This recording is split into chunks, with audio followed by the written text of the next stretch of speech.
하나님은 사람들이 보이지 않는 하나님을 알 수 있도록 두 권의 책을 허락을 하셨습니다. 한 권은 우리가 늘 접하는 아름답고 신비로운 자연과 인간 외부의 역사와 또 내부의 양심과 도덕이라는 책인데, 이것을 가리켜서 자연계시 또는 일반계시라고 합니다. 그런데 사람은 타락한 이후에 자연계시만으로는 하나님을 제대로 알 수가 없기 때문에 한 권의 책을 더 주셨는데 기록된 말씀인 성경입니다. 특별계시라고 합니다. 사람이 범죄함으로 말미암아 이제는 특별계시를 통해서 자연에 계시된 하나님을 알 수가 있게 하셨습니다. 1961년 인류 최초로 지구 밖에서, 우주에서 지구를 바라본 우주인은 구소련의 유리 가가린이었습니다. 자, 저렇게 2시간 동안 지구를 돌면서 지구를 저렇게 사진과 같이 보았는데, 그가 이 지구를 보면서 한 말은 지구는 푸른 빛이다. 그런데 주변을 아무리 둘러보아도 어디에도 신은 없다. 신은 보이지 않는다 였습니다. 당시 우주 개발 경쟁국이었던 미국도 다음 해인 1962년 미국 최초의 우주선을 쏘아 올렸는데 우주조종사는 존 글렌이라는 조종사였습니다. 자, 존 글렌이 똑같은 지구를 보면서 남긴 말은, 나는 우주여행을 하면서 우주의 아름다운 광경과 아름다운 지구를 보았다. 지구 위에나 우주 공간 어디에서나 하나님은 존재하신다 하는 말이었습니다. 똑같은 지구를 보았는데 반응은 완전히 달랐습니다. 한 사람은 완전 무신론자고 또 한 사람은 완전 유신론자였습니다. 오늘 지구와 우주를 연구하는 과학자들은 똑같은 자연계시를 접하지만 반응은 다릅니다. 어떤 과학자, 철학자는 신을 아예 인정하지 않는 무신론, 신은 인정하는데 이상한 신을 이야기하는 이신론, 범신론, 다신론자가 있습니다. 물론 성경의 하나님을 믿는 자들도 있습니다. 이런 다른 반응은 특별 계시에서도 예외가 아닙니다. 오늘 본문 말씀은 주님이 자신을 드러내셨을 때 보이는 바리새인들의 반응을 보여주고 있습니다. 자, 우리가 성경을 볼 때 숲을 보고 나무를 보고 가지를 보는 시각을 가질 때 원래의 의미를 잘 알고 말씀의 풍성함을 경험할 수 있는데, 자, 마태복음 전체 구조를 또다시 한번 보면 마태는 구약과 신약이 연결이 된 것을 알리기 위해서 또 모세 오경과 관련이 있는 것을 늘 염두에 두고 마태복음을 기록하는데 푸르게 보이는 저 5개의 설교를 중심으로 기록을 하고 있습니다. 그리고 그 사이사이에 다른 내용이 들어가는데, 자, 5장에서 7장까지는 팔복 교훈을 중심한 말씀을 전했습니다. 그리고 8장과 9장에서는 살펴본 대로 9가지의 이적을 베푸셨습니다. 그리고 10장에 또 제자도에 관하여 말씀을 전하셨습니다. 그러니까 예수님은 이중계시, 말씀과 기적이라는 이중계시를 통해서 자신이 누구신가를 드러내셨습니다. 바로 예수님 자신이 메시아고 창조주고 생명의 주관자이고 만왕의 왕이시다 하는 것을 드러내셨고, 눈에 보이지 않는 하나님의 나라가 어떻게 땅에 임하게 되는가 하는 것을 드러내셨습니다. 자, 이 11장, 12장은 바로 이런 예수님의 이중계시를 통해서 예수님을 드러내셨을 때 사람들은 그러면 이에 대해서 어떻게 반응을 했는가 하는 것을 보여주는데, 자, 다음 도표 좀 더 구체적으로 11장, 12장을 보시면은 6번의 거부가 나옵니다. 자, 11장 제일 처음에 보면 세례 요한은 예수님의 이런 계시에 대하여서 의심을 하고 회의를 품어서 제자들에게 오실 거이가 당신이 맞습니까? 이렇게 묻습니다. 그 다음에 16절부터는 이 세대를 말하면서 피리를 불어도 춤추지 않고 호가여도 장례식 같은 분위기를 내지 않는 무반응에 대해서 말씀하고 있습니다. 그 다음에 20절부터 24절에 보면은 고라신, 베세다, 가브나움 이 세 도시에서는 많은 기적을 행했지만 주님을 거부했습니다. 자, 오늘 12장 본문의 말씀은 바리새인들이 안식일 문제로 말미암아서 논쟁을 야기시켰고 이로 말미암아서 이제 예수님을 살해하려고 하는 음모로 나아가게 됩니다. 자, 12장 14절에 보면 바리새인들이 나가서 어떻게 하여 예수를 죽일까 의논하거늘. 자, 그래서 이 예수님의 복음에 대한 사람들의 반응은 점점 수위가 높아집니다. 부정적으로. 처음에는 의심을 하고 거부를 하다가 공격을 하다가 이제는 예수님을 죽일 계획으로 음모로 나아가고 있는 것을 볼 수가 있습니다. 자, 그래서 이 12장은 특별히 오늘 본문은 유대인들이 가장 예민하고 중요하게 여기는 안식일 준수 문제로 논쟁이 벌어졌고 또 예수님을 죽이려고 하는 무지막지한 계획으로 나아가는 것을 볼 수가 있습니다. 자, 결국은 이들이 예수님 앞에 나와서 질문하고 또 논쟁을 한 것은 살리는 안식일에 죽이기 위함이었습니다. 제자들이 안식일에 밀밭 사이로 지나가다가 배가 고파서 이삭을 잘라 먹은 사건을 빌미로 논쟁을 시작하는데 마태가 특별히 안식일 논쟁과 음모를 다루는 이유가 있습니다. 안식일은 유대인들에게 있어서 다른 민족과 구분 지어주는 가장 특징적인 의식이었습니다. 거의 모든 고대 종교에는 제사제도 다 있었습니다. 성전에 해당되는 신전도 있었습니다. 할례 같은 그런 종교 의식도 있었지만 하루를 온전히 구별하여서 하나님을 섬기고 예배하는 것은 유대인들만의 신앙적인 관습이었습니다. 가장 중요한 문제로 논쟁을 했기 때문에 기록을 하고 있습니다. 이들은 이 날을 지키기 위해서 여러 가지 준수사항을 만들었습니다. 그들이 전통적으로 지키는 미드라시 할라카에는 안식일에 하지 말아야 할 금지 조항들이 많이 나와 있는데 자, 이런 내용들이 금지 조항입니다. 자, 씨를 뿌리는 것, 또 채소를 가꾸는 것, 수확을 하는 것, 또 반죽을 하는 것, 또 요리하기 위해서 굽는 행위, 또 사냥, 양털 깎기, 가죽 만들기, 동물 잡는 일, 집 짓는 것, 물건 나르기, 자, 이런 걸 할 수가 없습니다. 자, 이런 조항들은 성경에도 없는 조항들입니다. 그런데 출애굽기 20장 8절에서 10절에 보면은 이 사계명에 보면은 이렇게 나와 있죠. 자, 일곱째 날은 여호와의 안식일인즉 아들이나 딸이나 남종이나 여종이나 가축이나 내 문안에 머무는 객이라도 아무 일도 하지 마라.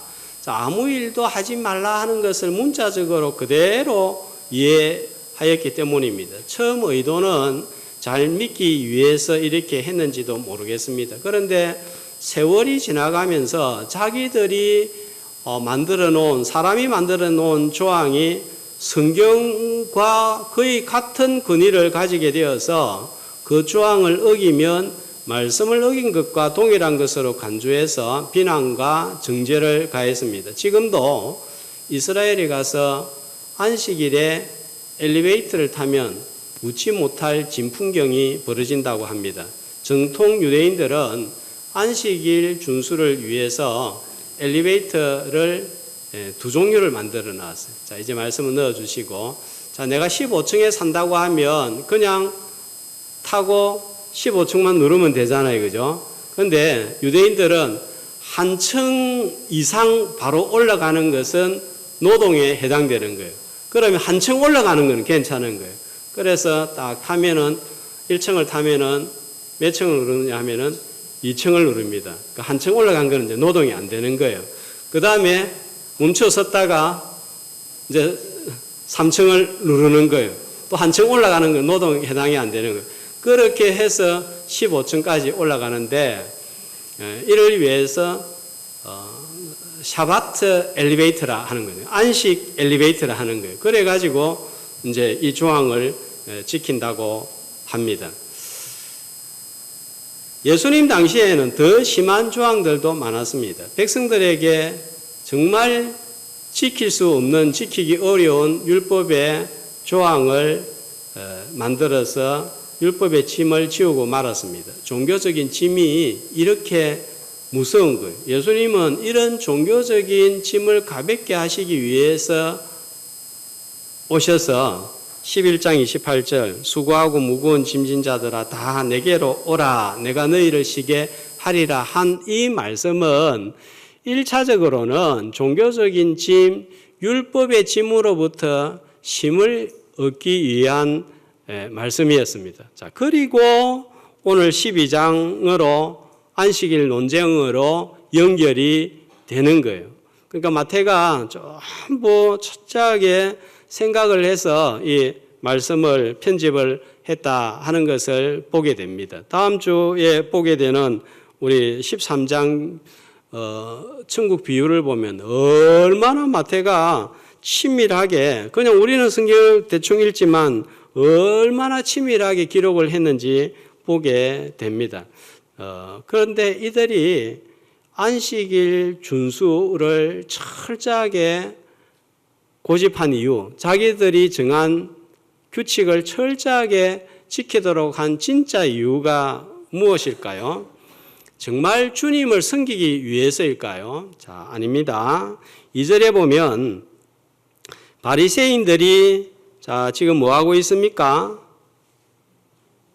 보고 있습니다. 뭘 보고 있는가 하면 예수님과 제자들이 안식일에 뭘 하는가, 무엇인가 빌미를 잡기 위해서 아주 칼 것 같은 눈초리로 쳐다보고 있는 거예요. 그런데 이삭을 잘라 먹자 왜 당신의 제자들은 안식일 날 행해서는 안 될 일을 합니까?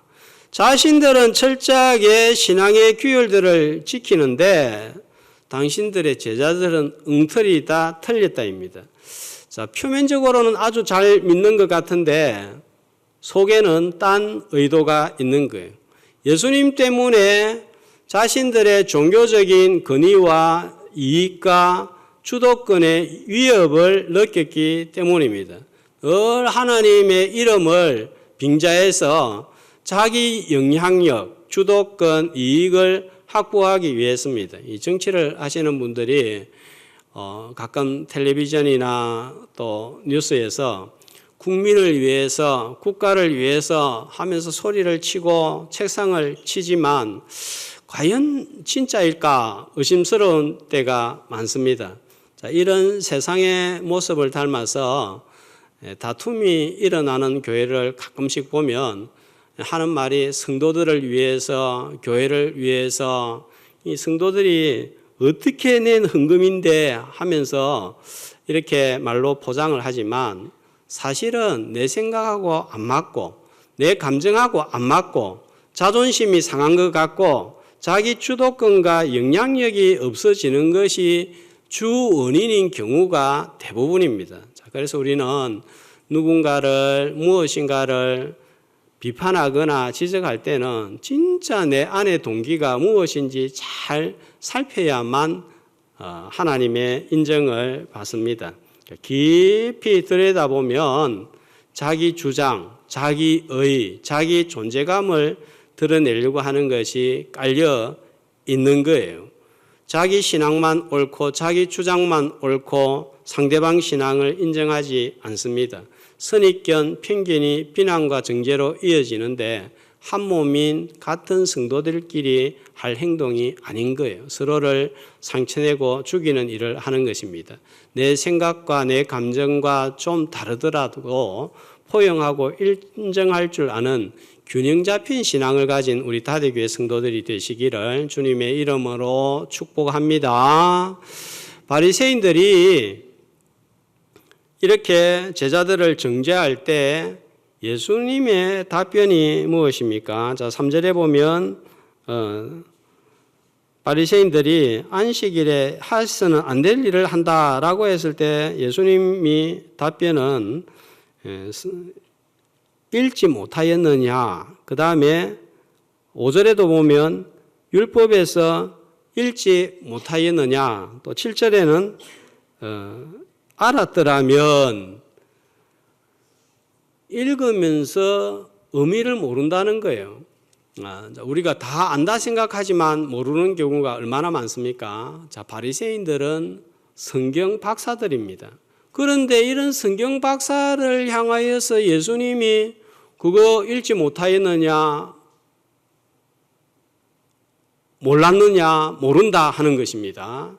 자, 그러면서 예수님이 두 가지 예를 듭니다. 3절과 4절을 보시면은 다윗이 사울을 피해 안식일에 하나님의 전에 들어가서 제사장만 먹을 수 있는 떡을 먹었는데 진설병을 먹었는데 죽지 않았습니다. 자, 너희의 말대로라면 죽든지 안식을 범했기 때문에 돌로 쳐 죽여야 하는데 아무런 일도 일어나지 않았고 하나님도 책망하지 않았다는 거예요. 왜 그러냐 하는 것입니다. 그걸 모르느냐 하는 것입니다. 또 한 가지는 5절에 보면 제사장들이 안식일에 성전 안에서 안식을 범하여도 죄가 없다는 것을 너희가 율법에서 읽지 않았느냐 알고 있지 않느냐 하는 것입니다. 자, 제사장들은 성전에서 안식일에 불을 피우고 번제를 드리기 위해서 재물을 잡기 위해서 노동을 합니다. 분명히 안식일에는 해서는 안 되는 일인데 죄라고 하지 않습니다. 그것을 성경에서 읽지 않았느냐 하는 것입니다. 하나님의 일을 위해서 예배를 드리기 위해서 안식일에 예외 조항이 있음을 알려주고 있습니다. 그러면서 6절에는 예수님이 어떤 말씀을 하시는가 하면 자신을 가리켜서 뭐라고 말씀하고 있지요? 성전보다 더 큰 이가 여기 있다는 거예요. 바로 예수님 자신이 어떤 분인지 드러내셨습니다. 성전보다 더 주님이 크신 분이심을 증거함으로 예수님의 신성을 드러내셨습니다. 그러므로 제자들이 성전보다 더 큰 예수님을 위해서 말씀을 전하고 하나님의 나라 전파를 위해 수고하다가 배가 고파서 떨어져 있는 이삭을 잘라 먹었다고 해서 그건 잘못된 일이 아니다는 것입니다. 자, 그리고 8절 말씀을 보면은 인자는 안식일의 주인이다 그러시고 이 주인이 성전보다 크신 주님이시기 때문에 안식일은 주님 보시기에 합당하게 지켜져야 한다는 것을 지금 말씀하고 있습니다. 히브리서 10장 1절은 이렇게 우리에게 말씀합니다. 한 목소리로 율법은 좋은 일의 그림자일 뿐이요 참 형상이 아니므로. 자, 구약의 제사, 성막, 성전은 그림자라는 거예요. 모형이라는 거예요. 진짜 성전을 위한 그림자 모형이라는 것입니다. 자, 성막의 구조물 하나하나가 전부 참 성전으로 오신 예수님을 예표하고 있습니다. 자, 성막 그림 한번 볼까요? 자, 문은 이제 광야 같은 세상에서 저 문을 통과하면 하나님의 거룩한 백성으로 들어가는 길입니다. 자, 구원의 문이신 예수, 번제단은 속죄를 위하여 제물 대신 예수로 말미암아 우리의 죄가 태워지는 것이고, 물두멍은 우리의 죄를 씻으신 예수, 일곱 촛대는 빛 대신 예수, 기름은 예수님의 부활 성천으로 말미암아 교회에 부으실 성령, 진설병상 떡상은 생명의 떡이신 예수. 자, 지성소 앞에 있는 향단은 향기가 되시는 예수. 전부 다 오실 진짜 성전이 되시는 예수님을 비춰주고 있는 것입니다.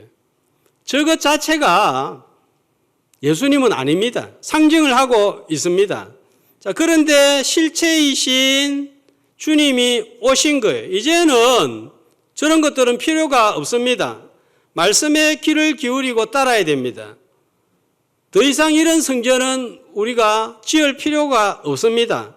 주님이 실체로 오셔서 전부 드러내셨기 때문이고, 주님이 이제 우리에게 성령을 부으심으로 성도 한 사람 한 사람이 성전이 되었기 때문입니다. 자, 이제 실체가 왔으니까 뭘 바라봐야 됩니까? 실체를 바라봐야 되는 거예요. 사랑하는 사람이 멀리 있어서 그리워하는데 볼 수는 없으니까 뭘 봅니까? 사진을 바라봅니다. 사진 보면서 올라를 기다리는데 이제 사랑하는 사람이 내 눈앞에 딱 나타난 거예요. 그러면 뭐 봐야 됩니까? 진짜 사람하고 이야기하고 대화하고 함께 봐야 되는데 그 실체는 안 보고 계속 사진 바라보고 있으면 어떻게 된 거예요? 어리석은 사람이 되는 것입니다. 자, 우리는 주일을 좀 잘못된 안식일 개념으로 많이 생각합니다. 무엇을 하면 안 된다 하는 여기에 초점이 많이 놓여져 있는데, 창세기 2장 2절 3절을 보면은 우리의 안식일 개념하고 좀 많이 다른 것을 볼 수가 있습니다. 창세기 2장 2절 3절, 하나님이 여섯째 날 다 일을 마치시고, 자, 일곱째 날에 뭐 하셨습니까? 안식하셨죠. 자, 그러면 하나님이 안식하신다 하는 뜻은, 의미는 무슨 뜻일까요? 예수님이 일을 많이 하셔서 피곤해서 쉰다, 이 말은 말이 안 되는 거예요. 왜냐하면 하나님은 우리처럼 사람처럼 육체를 가지고 있지 않기 때문에, 졸지도 아니하시고 주무시지도 않기 때문에 피곤해서 쉰다, 이거는 말이 안 맞는 거예요. 그러면 하나님이 안식을 하셨다 하는 것은 6일간의 창조를 보시고 하나님이 그 창조된 일을 보고 기뻐하시고 즐거워하시면서 하나님이 누리고 계셨다, 이런 의미가 되겠습니다. 그러므로 안식일은 하나님이 즐거워하시고 기뻐하시는 일을 하는 날인 거예요. 그러니까 스탑이 아니라 액션이 있는 날입니다. 그러니까 뭘 안 하고 멈추는 것이 아니라 무언가를 행함으로써 하나님을 기쁘시게 하는 날이 바로 주일이다 하는 것입니다. 11조가 물질의 참 주인이 누구신지를 인정하는 신앙 고백으로서 드려지는 것이라면, 주일은 시간의 주인이 주님이십니다 하는 고백으로 드려지는 날입니다. 무엇을 하지 않는 날이 아니라 하나님이 기뻐하시는 일을 행하는 날이에요. 예배하고 성도들과 교제하고 봉사하는 날입니다. 안식일의 정신은 어떤 의식보다도 실천이 중요한데, 7절 말씀에는 뭐라고 예수님이 말씀을 하시죠? 나는 자비를 원하고 제사를 원하지 아니하노라. 제사가 필요 없다 하는 말이 아니에요. 제사보다 우선되는 정신이 중요하다는 것입니다. 그게 뭡니까? 자비입니다. 자비, 사랑입니다. 어떻게 자비, 사랑이 드러납니까? 우리의 행함을 통해서 드러나는 거예요. 그래서 호세아 6장 6절의 말씀을 인용하고 있습니다. 안식일은 그냥 쉬는 것이 아니라 하나님의 자비, 사랑을 실천하는 날입니다. 이것이 안식일의 기본 정신입니다. 이것이 복음에 합당한 반응입니다. 안식일에 대한 정확한 개념을 이해하고 복음에 합당한 반응을 보이는 성도들이 되시기를 주님의 이름으로 축복합니다. 자, 그렇다면 하나님이 즐거워하고 기뻐하시는 일이 무엇일까요? 고치는 일을 하는 것입니다. 회복하는 일입니다. 살리는 일입니다. 10절에 보면 손 마른 사람이 나옵니다. 자, 사람들은 안식일에 어떤 의식에 집중을 하고 어떤 것을 행하지 말아야 되느냐 여기에 집중을 하고 있는데 예수님은 의식보다도 생명을 살리고 구하는 일에 관심을 가지고 있습니다. 마비된 부분을 풀어주는 일에 관심이 있습니다. 그래서 병든 자를 고쳐줬습니다. 사람들은 이 병든 자에게, 특별히 바리새인들은 병든 자에게, 사람에게 관심이 없습니다. 그 행위를 하나 하지 않나, 맞나 틀렸나 이거 보고 따지려고 정죄하려고 합니다. 이러면 주일이 죽이는 날이 되는 거예요. 자, 참된 안식은 살리는 일에 참여하는 거예요. 자, 10절 말씀을 킹 제임스 번역으로 보면은, 영어 성경으로 보면, 영어를 써서 좀 죄송한데, 우리말 성경에 나와 있지 않는 한 단어가 첨가가 되어 있는데, 뭔 단어냐 하면 behold 하는 단어입니다. 그러니까 보라 하는 거예요. 그러니까 10절에 보라 한쪽 손 마른 사람이 있는지라 이렇게 되는 것입니다. 자, 누구를 보라고 하지요? 한쪽 손 마른 사람. 수요일에 이 말씀으로 좀 더 보충을 하겠습니다. 손이 마비된 사람입니다. 약자입니다. 주일은 약자를 바라보는 날입니다. 세상은 강자, 부자, 힘 있는 자를 주목하지만 교회는 주일은 약자를 돌아보는 날이에요. 손을 사용하지 못하는 사람에게 생명을 공급하는 날입니다. 자, 20절에는 이런 일을 가리켜서 이렇게 말씀하고 있습니다. 상한 갈대를 꺾지 아니하며 꺼져가는 심지를 끄지 아니하기를. 자, 세상은 상한 갈대 꺼져가는 심지를 꺾어버리고 꺼버리지만은 교회는 주일에는 끄지 아니하고 꺾지 아니하는 날이다 하는 것입니다. 자, 그러니까 주일에는 어떤 날이어야 됩니까? 살리는 날이어야 됩니다. 누군가를 비난하거나 다투는 말을 하거나 대적하는 일을 하지 않아야 됩니다. 자, 그래서 이런 것이 평일로 쭉 이어지는 삶을 사는 자들이 성도들입니다. 그런데 교회가 잘못되면 주일이 죽이는 날이 됩니다. 일이 사람을 죽이는 것이 아니라 말이 사람을 죽입니다. 모든 결정과 회의가 주일에 있기 때문에 회의하다가 고성이 오가고 교회를 비난하고 성도 간에 비난전이 일어납니다. 이런 일이야말로 주일에 절대로 일어나서는 안 되는 일입니다.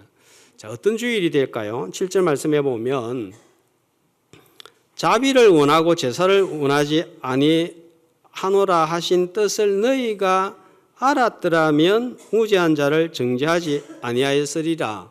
이 안식의 진짜 개념을 모르니까 정죄를 가한다는 것입니다. 예배를 드리는 자는 살리는 일, 생명 구원하는 일에 참여하는 자들입니다. 서로 돌아보아 사랑과 선행을 격려하는 일을 해야 됩니다. 그러니까 우리가 말을 잘해야 되는 거예요. 특별히 예배 드린 후에 말을 잘해야 됩니다. 은혜 받은 후에 입을 조심해야 됩니다. 자, 새벽 기도회, 수요 기도회를 비롯해서 예배 드리기 위해서 오고 갈 때 차 안에서 험담이나 비난을 한두 번 쏟아내면 받았던 은혜가 날개가 있어서 하늘로 사라져 갑니다. 떠나버립니다. 그래서 특별히 차 안에서 오고 가면서 조심해야 되는 거예요. 주일은 일을 하지 않는 날이 아니라 섬기는 날입니다. 봉사하는 날입니다. 자, 우리 다대교회의 행편을 감안할 때 성도들은 어떤 봉사이든지 하나 정도는 하는 것이 좋습니다. 청년부 이상쯤 되면 어떤 봉사라도 하나는 참여하는 게 좋습니다. 우리 교회는 어른 성도들이 또 청년들이 조그만 봉사를 하면 얼마나 또 예뻐해주고 좋아하고 이렇게 하나요? 제가 처음에 봉사하는 청년들을 성도들이 너무 많이 챙기는 것을 보고 좀 심한 거 아닌가 할 정도였습니다. 신앙은 머리로 배워서만 성장하는 것이 아닙니다. 봉사하면서 성장합니다. 수영을 하는데 다 배워가지고 수영하는 사람 아무도 없습니다. 내가 이 정도쯤 돼서 섬겨야지. 그 정도 되면은 하나님이 합격선으로, 봉사의 합격선으로 허락을 하실까요? 찬양대, 교사, 청소, 짐을 옮기는 일, 이 청년들은 이 교회의 허리입니다. 허리가 힘을 쓰지 않으면 교회가 힘이 없습니다. 그러면 힘이 들지요, 육신적으로. 자, 그렇죠. 식당 봉사하시는 분들, 찬양대원들, 또 봉사하시는 분들, 인간적인 시각으로 보면 참 안쓰러울 때가 있습니다. 그런데 아마 많은 분들이 봉사하면서 또 봉사하는 모습을 보면서 도전도 받고 은혜를 받는 줄 압니다. 이런 수고를 통해서 하나님이 받으시는 예배가 드려지고 주일 학교가 운영이 되는 거예요.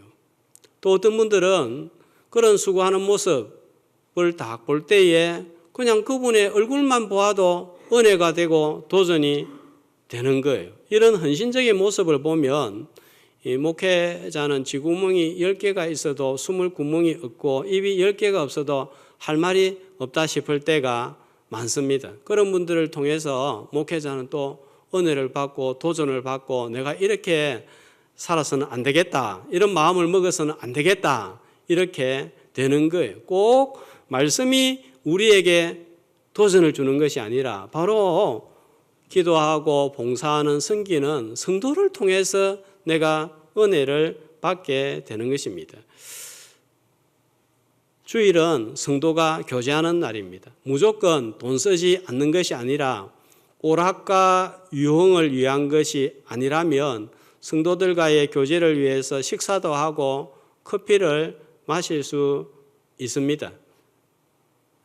저는 주일 오후 예배 다 마치고 성도들이 335 모여서 가끔 식사도 하고 커피를 저 몰래 하러 가는 모습을 대충 이렇게 눈치를 챌 때가 있습니다. 자, 그러다가 저도 어디서 불러줘 가지고 딱 마주칠 때가 있어요. 그러면은 엔돌핀이 왜 그렇게 많이 나오는지 모르겠어요. 너무 반갑고 제가 발견한 게 뭐 금을 얻은 듯이 막 반가운 거예요. 그런 모습이 너무 보기가 좋은 거예요.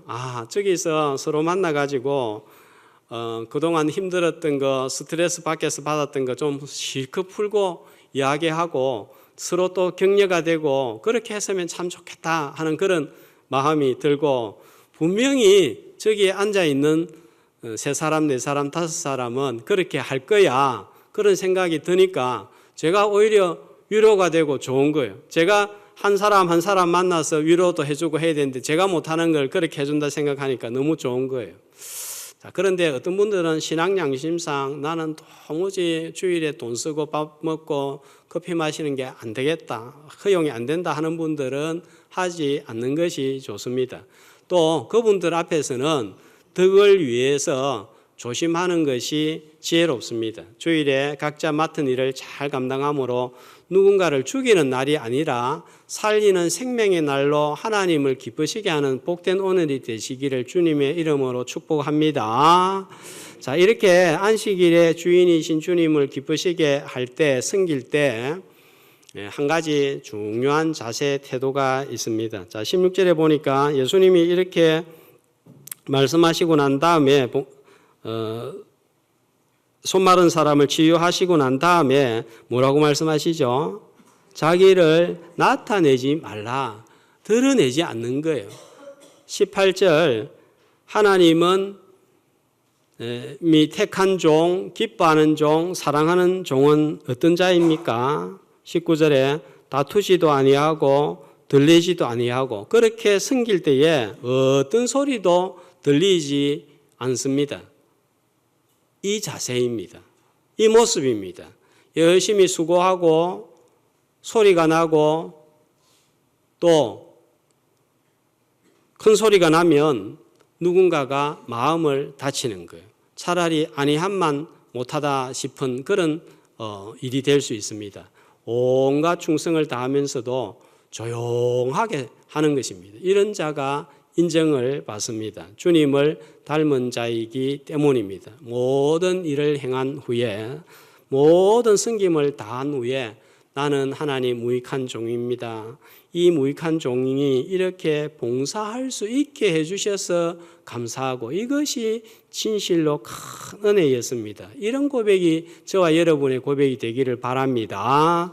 자, 주일은 무엇을 하지 않는 소극적인 개념이 아니라 적극적인 섬김과 봉사를 통해서 살리는 일에 참여하며 안식일의 주인이 되시는 주님을 기쁘시게 하되 다투지도 들리지도 아니하며 소리가 나지 않는 섬김으로 하나님의 택한 종, 사랑하는 종, 기뻐하는 종이 되어서 복음에 합당하게 반응하는 저와 여러분이 되시기를 주님의 이름으로 축복합니다.